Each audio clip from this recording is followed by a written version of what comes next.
Listen, I'm a hedonistic atheist, but if there are two things religion went off with, it's stained glass and the public lamenting.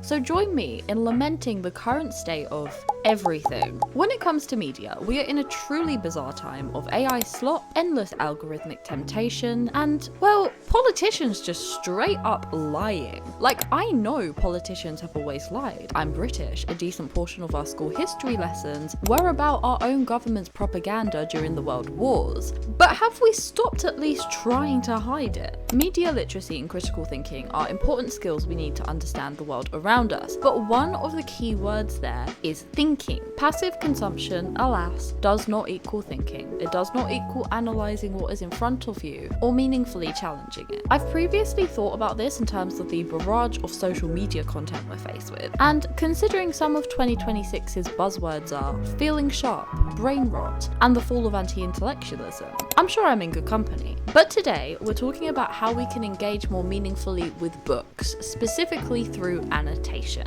Hi friends, welcome or welcome back to my channel. My name is Mia and I chat shit while I make shit. So if you like making things or just background noise while you wash your dishes, hit subscribe. And if you end up liking this video, give it a like, hype, comment for engagement. It really helps the channel and I appreciate it, so thank you.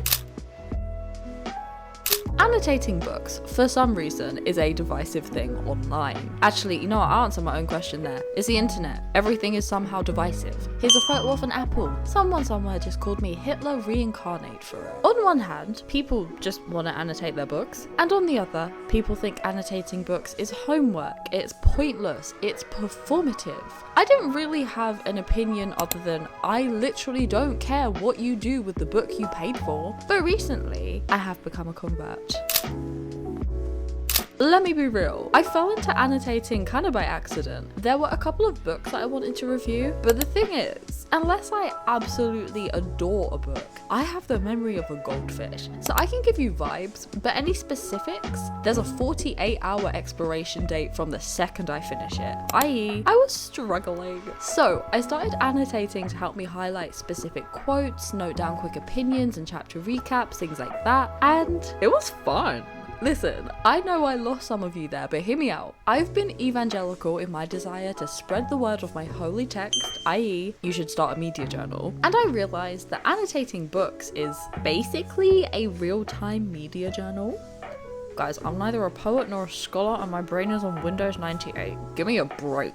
But all those same benefits, the slowing of rapid consumption, yes I am a 3 books in a day kind of girl, the engaging more deeply, the, dare I say, the buzziest of buzzwords, space for critical thought. I feared I may have to piss off the Reddit edgelords and say annotating books is the vibe. Now we know that my whole goal for annotating is to engage with books more deeply, but what exactly does that mean? Don't look at me, I didn't fully know, I was kind of hoping it would click as I went. But that brings us to today's sponsor, Skillshare.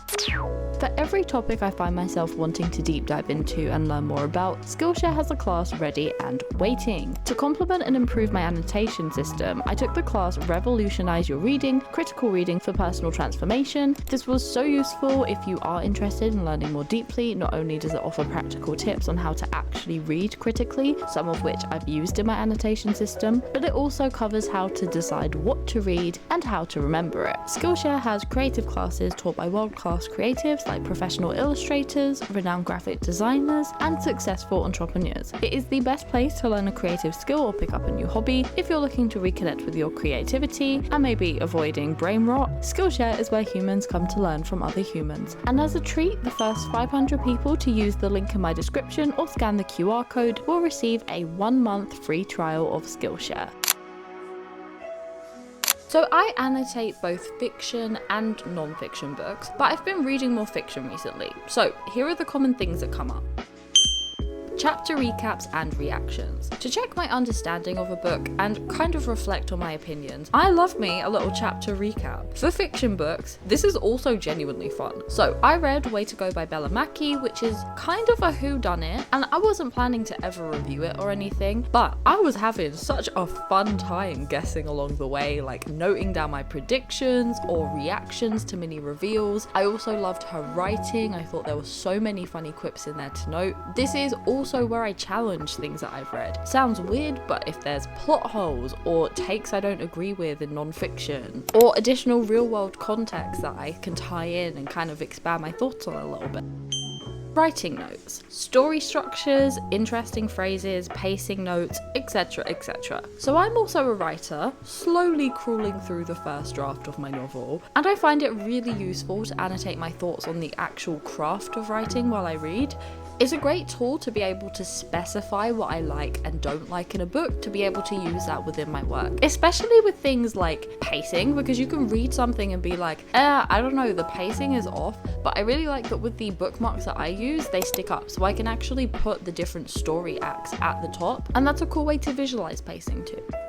A glossary, i.e. world-specific terms that might come up again, explanations, common themes, etc. My favourite genre is either fantasy or sci-fi. Recently, we've been a bit more sci-fi, and the issue with that is that these books get dense, okay? I picked badly for my brain capacity. They get convoluted, there are sometimes complex magic systems or theories you ideally need to understand to get the full benefit of the story, and having a space to work through my understanding of those is really useful.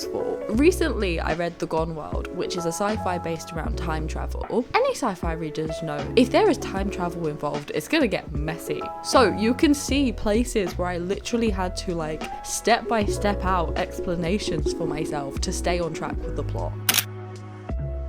I have no crazy set system for this. It's not a test, it's really just a tool to help me fully understand and engage with what I'm reading. While I'm not anti-marking books at all, clearly, I actually prefer to use these milligram bookmarks. There's more space to write, it's easy to see separate sections of the story or separate topics for non-fiction, but it also keeps books clean if I'm sharing them. For example, I ended up marking the compound quite a lot in the first few chapters, and then I thought that actually might be a bit distracting if my boyfriend wanted to read it afterwards. That said, if I don't have the bookmarks to hand, I will literally just use whatever paper is lying around. And you could also DIY dupe them very easily. For me personally, I don't color code or anything like that. Not because I've got anything against it, but it just didn't work for me. I have tried it before. However, as always, I recommend you use anything I do as inspiration, not gospel. Everyone's brain is different. Maybe you'll prefer to annotate like this or this. So yeah, that's my setup. It's actually really simple, highly recommend. I don't always annotate, there's no pressure to, so if it's like a fluffy romance that I'm just picking up to enjoy for a few hours, props not. And I definitely don't always annotate as much as I did with The Gone World. There was a lot to keep track of that one. It's not even for a video, I don't know what I'm gonna do with all those notes. But overall, I really enjoy annotating books. As somebody who does tend to breeze through them otherwise, it definitely helps me engage more fully and actively, and as someone who's kind of dumb, it 100% helps me fully understand and remember them. Now, before I leave you, I wanted to open the floor to some community opinions about book annotating. As of the time of recording, and to be fair, I really haven't let this cook, 60% of my audience do not annotate their books. So, here are a couple of comments in the pro column. I annotate my books, one, because it's fun and I like being able to physically look back on my thoughts/feelings while I was reading certain books, and two, because my brain doesn't absorb written information very well. So interacting with the book and rereading certain points/lines while I'm annotating really helps the information stick. 2. English Lit major/master's degree. Impossible for me to read without a pen. For library books, I mark passages with stickies and copy them down into my media journal once I finish the book. I just think it's really cool to have a record of the things that caught your attention/interest and your thoughts, especially if/when you return to the book after a few years. It's kind of like journaling without consciously doing so. For all the reasons noted above and an extra weird one, I love to respond to the text as if it were a person, the writer, a friend, hard to say, but I've been known to write questions, including what the fuck kind of questions. I guess I enjoy reading more when I feel actively engaged with the text. And here are some in the against column. As a neurodivergent person and someone who grew up in a library helping the librarians, I can't bring myself to do it. It feels like I would hurt the book I didn't even annotate or highlight my textbooks in college, lol. No, but not because it feels like homework. I just don't want to. I like to journal about books later, but when I'm reading, I like to just be reading. I don't own a lot of the books I read, I use my library, and I want my books to be usable after their time with me. I know some people find annotations really lovely to find in books, but I wouldn't want my own reading of something to influence someone else's, and if my collection ends up in a thrift store, I want it to be sold. I have a degree in literature, so I understand the joy of analysing and dissecting. I just like to do it in different ways.